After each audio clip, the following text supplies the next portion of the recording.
Good morning dear students. आप सबों को दिल से बहुत बहुत धन्यवाद। आप लोगों ने मेरा इतना यहाँ तक साथ दिया और आगे भी आपके साथ की आशा रखती हूँ, कामना करती हूँ।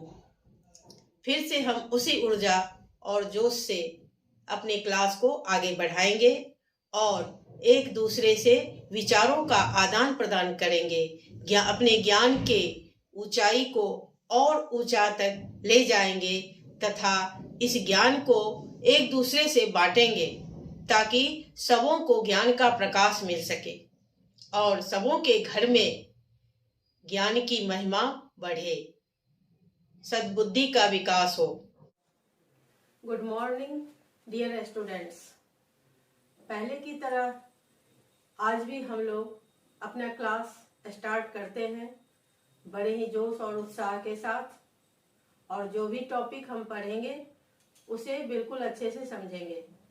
आज का हमारा जो टॉपिक है वो है फिजियोलॉजी ऑफ डाइजेशन, और ये टॉपिक ऐसा है जिसको 12th के बच्चे भी पढ़ सकते हैं, और स्पेशली ये वीडियो जो मैं बना रही हूँ वो पार्ट 2 जूलॉजी ऑनर्स वालों के लिए बना रही हूँ, बट इनसे फायदा सभी को मिलेगा। 12th के बच्चे को भी, जो नीट के प्रिपरेशन कर रहे हैं उन्हें भी मिलेगा। तो आज का क्लास हम स्टार्ट करते हैं बिना वक्त बर्बाद किए फिजियोलॉजी ऑफ डाइजेशन से। सबसे पहले हम जानेंगे कि फिजियोलॉजी क्या है। फिजियोलॉजी 2 टर्म से मिलकर बना है, फाइसिस प्लस लॉजस। फाइसिस का मतलब होता है PHYSIS।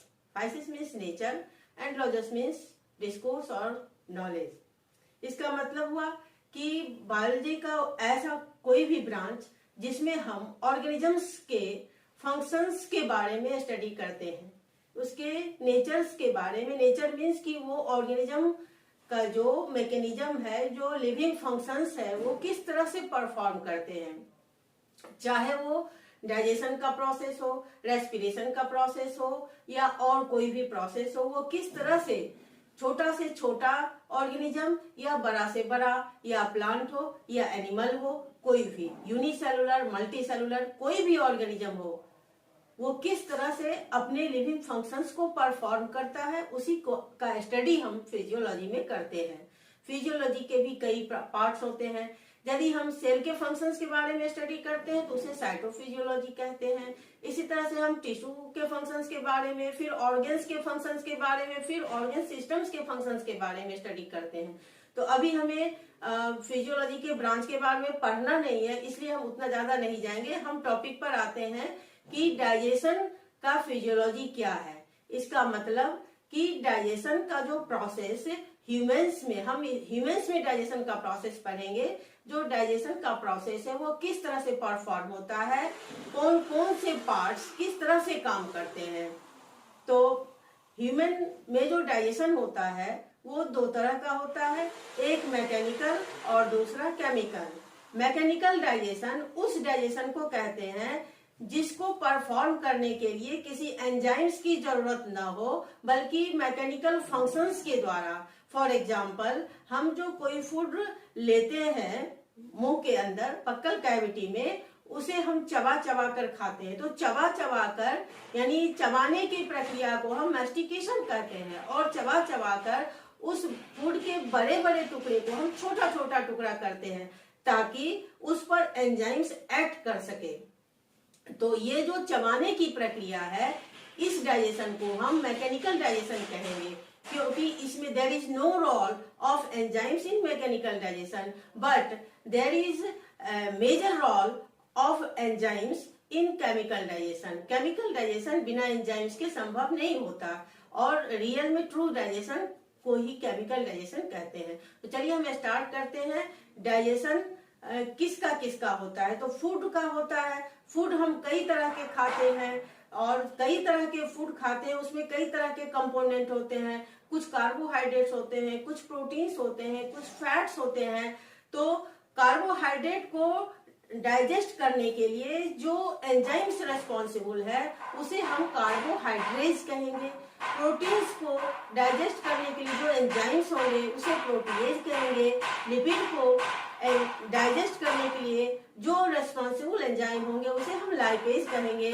न्यूक्लिक एसिड को डाइजेस्ट करने के लिए जो एंजाइम रेस्पॉन्सिबल होंगे उसे हम न्यूक्लिएज कहेंगे। तो इस तरह से अलग अलग न्यूट्रिएंट्स के लिए अलग अलग एंजाइम्स रेस्पॉन्सिबल है, और ये सभी अलग अलग एंजाइम्स अलग अलग ऑर्गन्स के अलग अलग सेल्स से और एक डिफिनिट पीएच लेवल पर वर्क करते हैं। तो सबसे पहले हम जानेंगे कि कार्बोहाइड्रेट का डाइजेशन कहाँ से स्टार्ट होता है। तो कार्बोहाइड्रेट का डाइजेशन स्टार्ट होता है बक्कल कैविटी से। बक्कल कैविटी में 3 पेयर्स ऑफ सैलिवरी ग्लैंड्स होते हैं, और इन सैलिवरी ग्लैंड्स जैसे ही मुंह के अंदर फूड लेते हैं तो मैस्टिकेशन के द्वारा ये फूड बोलस के रूप में बन जाता है, गोला बन जाता है, और इस पर सैलिवरी ग्लैंड्स जो एंजाइम सिक्रीट करते हैं उसे हम सैलिवरी एमाइलेज कहते हैं, और इसी का दूसरा नाम टाइलिन है। और ये टाइलिन 6.8 pH पर वर्क करता है, किस पर? तो स्टार्च पर, और ये टाइलिन स्टार्च को तोड़ करके माल्टोज और अल्फा डेक्स्ट्रीन में कन्वर्ट करता है। इस टाइलिन में बैक्टीरिया मतलब एंटीबैक्टीरियल एंजाइम्स भी होते हैं जिसको हम लाइसिन कहते हैं। ये एंजाइम्स जो है बैक्टीरिया को किल करने में हेल्प करता है। इसके अलावा भी और सारे एंजाइम्स होते हैं, लेकिन स्टार्च को तोड़ने में हेल्प करता है कौन? टाइलिन। कितने % स्टार्च टूटते हैं? तो ओनली 30% स्टार्च बक्कल कैविटी में टूटते हैं। बाकी जो 70% स्टार्च है वो जो सेमी डाइजेस्टेड स्टार्च है वो फेरिंग्स एसोफेगस के थ्रू होते हुए स्टोमक में आया, और स्टोमक से फिर स्मॉल इंटेस्टाइन में आया। तो एसोफेगस में कोई डाइजेशन नहीं होता, क्योंकि वहाँ कोई एंजाइम्स का सिक्रेशन नहीं होता, कोई इन्वॉल्वमेंट नहीं है। फिर स्टोमक में प्रोटीन का डाइजेशन होता है। There is no digestion of carbohydrate in stomach because no any enzymes are secreted for carbohydrate digestion.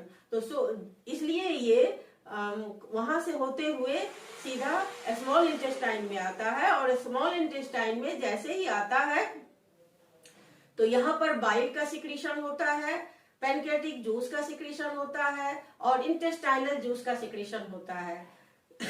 तो बाइल का तो काम है फैट के इमल्सिफिकेशन में हेल्प करता है, और पैनक्रियाटिक जूस में जो होते हैं एंजाइम्स वो कार्बोहाइड्रेट को डाइजेस्ट करने के लिए भी होते हैं, जिसे हम पैनक्रियाटिक एमाइलेज कहते हैं। प्रोटीन को भी डाइजेस्ट करने के लिए होते हैं, जो इनएक्टिव फॉर्म में काइमोट्रिप्सिनोजन के रूप में होता है। इसी तरह से लिपिड को भी डाइजेस्ट करने के लिए होता है। तो लेकिन हमें सिर्फ अभी कार्बोहाइड्रेट के डाइजेशन के पढ़ना है, तो इसलिए हम पैनक्रियाटिक एमाइलेज का इन्वॉल्वमेंट पढ़ेंगे। तो 30% कार्बोहाइड्रेट का डाइजेशन बक्कल कैविटी में हुआ, किस फॉर्म में?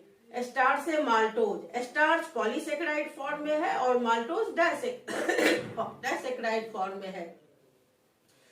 जो 70% बचा स्टार्च वो डाइजेस्ट होगा स्मॉल इंटेस्टाइन में पैनक्रियाटिक एमाइलेज के थ्रू, और ये पैनक्रियाटिक एमाइलेज 70% स्टार्च को तोड़ेगा डाइसेकेराइड फॉर्म में, और फिर डाइसेकेराइड जो है वो इंटेस्टाइनल जूस के द्वारा इस डाइसेकेराइड पर एक्ट करेगा। इंटेस्टाइनल जूस जिसको कि हम सक्कस इंटेरिकस भी कहते हैं, और ये सिक्रेट होता है क्रिप्स ऑफ लिवर क्यून के द्वारा, और ये इंटेस्टाइनल जूस इस डाइसेकेराइड को मोनोसेकेराइड सिंपलेस्ट फॉर्म में तोड़ेगा, और इसके बाद यहाँ से एसिमिलेशन के द्वारा ये बॉडी के सारे पार्ट्स को ये assimilable form of food, simplest form of carbohydrate, ये सभी सेल्स को जाएगा, और इसके बाद फिर रेस्पिरेशन के थ्रू इसका ब्रेकडाउन होगा, और जिसके द्वारा एटीपी फॉर्म होगा और सभी को एनर्जी मिलेगी। तो आज के क्लास में इतना ही, फिर अगले क्लास में हम इसको बोर्ड के द्वारा राइटिंग के द्वारा आपको समझाएंगे। थैंक्स।